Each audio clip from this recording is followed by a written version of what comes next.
Welcome to NextZoo Mobility video series of education for Dextro model. I am Vinay Nigam from Service Department NextZoo Mobility. Sometimes you are required to take out the motor from a scooter. So in this video we are going to learn how motor can be taken away from the scooter. We require T-socket spanner 8 mm and 10 mm, open end spanner 14 mm and 21 mm. First, rear fork cover will be removed. For removing right hand side rear fork, first take out the decorative cover e-bike and small plastic cover with the help of a screwdriver.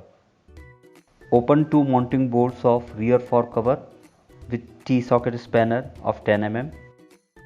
Loosen rear wheel axle nut with open end spanner 21 mm.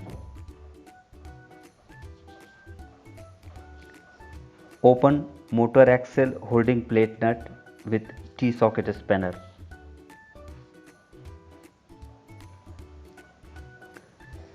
Repeat the same exercise on left side for taking out rear fork cover and for opening left side motor axle holding plate nut.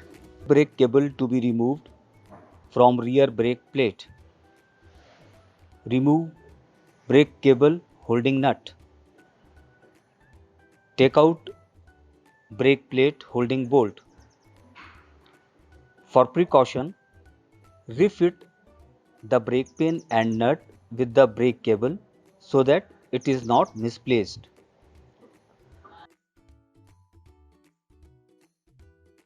Rotate ignition key in anti-clockwise direction. It will unlock the seat.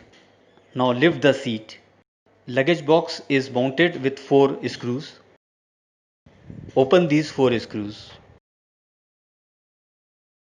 After this, open these 2 screws which are holding MCB. Now luggage box is free. Take out the luggage box. With T-socket spanner 8 mm. Disconnect all motor phase wire in junction box and sensor connectors coming from controller.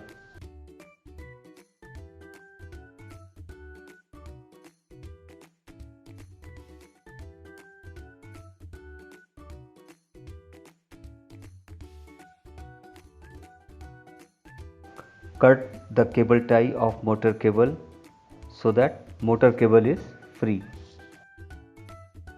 Put the axle and take out the motor.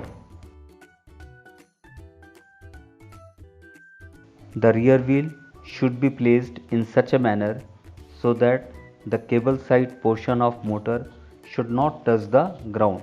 It is very important. In case if cable touches the ground, then there are chances of cable wire getting damaged. It is advisable to use old tires to place the rear wheel to avoid damage of wire or cable.